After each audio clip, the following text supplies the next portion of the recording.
She called the cops, but the truth shocked everyone. Ma'am, please step away from the child. The words cut through the upscale Beverly Hills ice cream cafe like a loud alarm. Naomi froze mid-sentence, her vanilla cone dripping onto a napkin. Her 6-year-old daughter, Leah, gripped her hand tighter, her bright blue eyes full of confusion.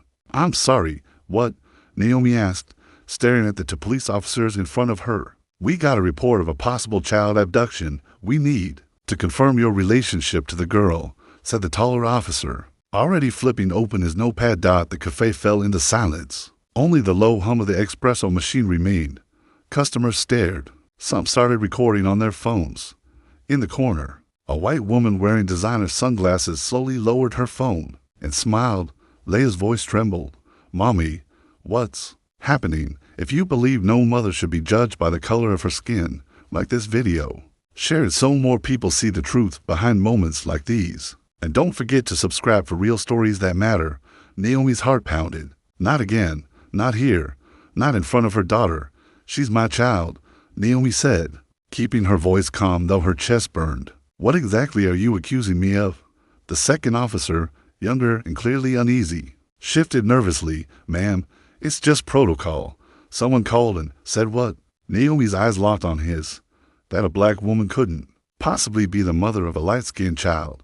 The cafe seemed to hold its breath. "We're just following procedure," the first officer replied, but even his tone now sounded unsure. Naomi knelt beside Leah and softly said, "Remember what Mommy taught you. Some people don't understand our family, but we know who we are." She stood again, her posture straight, her voice firm. "You want proof? Fine." Naomi pulled out her phone. "Call my husband." The officers exchanged glances. This wasn't going the way they expected. "Mom, we just need some identification. I showed you my license. I showed you Leah's school ID. What else do you need?" Naomi's patience was running out, but years of dealing with subtle racism had taught her how to stay in control. Across the cafe, the woman who had called the police was speaking loudly to someone else. "I'm telling you, something fell off. That child doesn't look like her.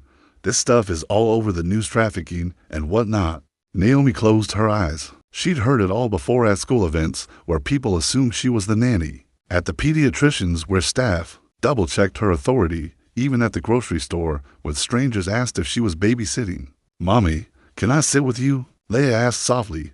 "Not yet, sweetie. The officers need to talk to Mommy first," Naomi replied. Forcing a smile, the taller officer spoke into his radio, calling for backup. "Standard protocol for suspected child abduction cases," he said, as if that made any of this okay. Naomi took out her phone and called. After 2 rings, Blake answered. "Naomi, everything okay? I need you at Fairfax Ice Cream Parlor now." He didn't ask questions. "I'm coming. 10 minutes. Don't say anything until I get there." Naomi turned to the officers. "My husband, Blake Henderson, is on his way. He'll confirm everything." That name changed something. The taller officer's eyes showed recognition. Blake Henderson, the tech mogul, philanthropist, and board member of several LA charities. But it shouldn't take a famous white husband to prove a mother belongs with her child. While waiting, Naomi thought of all the similar moments. At school pickup, "Oh, are you the new au pair?" At the pediatrician's, "We'll need Dad's permission." At the grocery store, followed through 3 aisles, each moment chipped away at her. Each time, she calmly showed proof. Each time, she went home and hugged Leah tighter. Now, the woman who made the call grew louder. "I was just doing my duty. You can't be too cautious these days." Naomi turned to her. "What made you think I kidnapped this child?" The woman hesitated. "Well, you just don't look like her mother." The cafe was still. Some customers left. Others kept recording. "Before we continue, ask yourself, if you were in that cafe, would you have said something or stayed silent? Let us know in the comments. You had the right to call," Naomi told the woman, "but think about why you called. A black woman with a light-skinned child enjoying ice cream. What part of that looked criminal?" The woman stood up, flustered. "This is why I don't come to this neighborhood," then left. Leah tugged on Naomi's sleeve. "Why is that lady mad at us?" Naomi crouched down. "Sometimes people judge what they see without understanding what's real. That woman made a choice, a bad one." The young officer looked increasingly uncomfortable. "Mom, I apologize. This isn't how to treat a black mother like a threat just because her child is light-skinned. Naomi interrupted. This isn't protocol. This is profiling. The cafe door flew open. Customers jumped. Blake stormed at 6'12", sharp suit, calm but furious. He scanned the room, found Naomi, then the officers. What's going on? Mr. Henderson, we received a report. I know what you received, Blake snapped. I want to know why my wife and daughter are being treated like criminals for eating ice cream. He took Naomi's hand, his presence unmistakably that of a husband, not a boss, not a stranger. Daddy, Leah ran to him. He scooped her up. You okay? Princess, the police wouldn't let me sit with Mommy. Blake turned to the officers. You separated a 6-year-old from her mother. Based on what?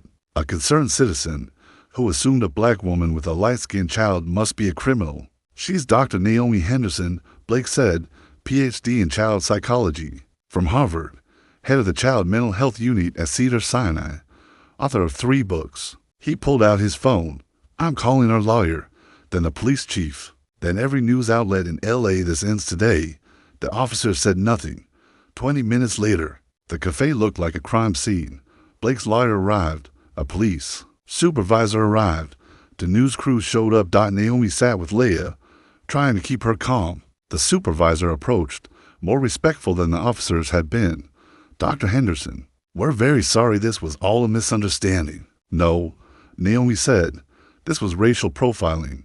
She pulled out a folder. Here's her birth certificate, our Christmas photo, pediatric records with me listed as her mother, IVF documents from when we conceived her, the IVF paperwork, made it undeniable, years of treatment, Blake's genetic risks, the medical process leading to Leah's birth. I carried her. I gave birth. I raised her every day. And you treated me like a criminal because we don't look alike. Blake's lawyer asked Naomi to describe her day-to-day experiences. Naomi looked at Leah coloring nearby. This happens all the time. At school, at the park, at the store. I'm questioned, doubted, second-guessed. Because people see us and think we don't fit. She took a breath. But we do. We fit perfectly. The lawyer nodded, and today, Naomi said, someone decided our family was suspicious, called the police, humiliated a mother, traumatized a child, all because they couldn't see past their own bias. Blake added, the caller needs to be held accountable. The supervisor shifted. We're investigating.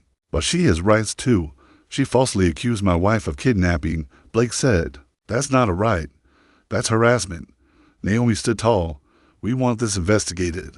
We want accountability, and we want to make sure this never happens to another family. The video of the event went viral. Every moment from the call to Blake's arrival to Naomi's powerful speech was shared millions of times. The woman was identified, Marjorie Wellington, 52, Beverly Hills marketing exec. Within a day, she was put on leave, but Naomi wasn't focused on revenge. She was focused on healing. How are you feeling, baby? She asked Leah the next morning, reading messages of support from around the world. I'm okay, Mommy, but why was that lady mean? Naomi hugged her because she judged what she didn't understand. Because you're light and I'm brown. That's silly, Leah said. You're still my mommy. Blake walked in. News networks are calling. Everyone wants to talk. Naomi paused. For 6 years, she'd stayed quiet. Maybe it was time to speak, set up one interview. Prime time. 3 days later, Naomi sat across from a national anchor. What happened that day? They asked. Naomi looked straight into the camera. Someone saw a family that didn't make sense to her and jumped to the worst conclusion. How did it feel? Tiring, Naomi answered. I'm tired of proving I belong with my own child. What would you say to Marjorie if she's watching? That she traumatized a child and humiliated a family because we didn't look like her version of family, but she has a chance now to learn and do better. We all do. That clip hit 10 million views in a day. 6 months later, Naomi stood at the opening of the Cuss Clearly Family Resource Center, built from donations after the incident. Families come in all forms, she told the crowd. What matters is love. Leah, now 7, cut the ribbon with a grin. On the way home, she asked, Mommy, are you famous? Naomi smiled. Not famous, baby. Just someone who spoke up. Will you keep speaking up? As long as I need. 3 years later, Naomi won the National Civil Rights Award. In her speech, she said, that day, Someone tried to separate me from my child because we didn't match. But love doesn't come with a color chart. Families don't need to look alike to belong. She looked at the crowd, hundreds of parents and children. To every family that's been questioned, you belong. You are enough. No one gets to decide that but you. The standing ovation lasted 5 minutes. Later that night, as Naomi tucked in 10-year-old Leia, her daughter whispered, "I'm glad it happened. Really. Why? Because now kids like me know they're not alone." Naomi kissed her forehead. "You're wise for 10. I get it from my mom." Leia whispered with a sleepy smile. Naomi turned out the light. That terrifying day changed everything. The judgment, the pain, but also the power. Because when the world tried to erase her identity, Naomi didn't back down. She stood up and changed it instead. If this story moved you, like, share, and subscribe for more true stories of justice, courage, and change.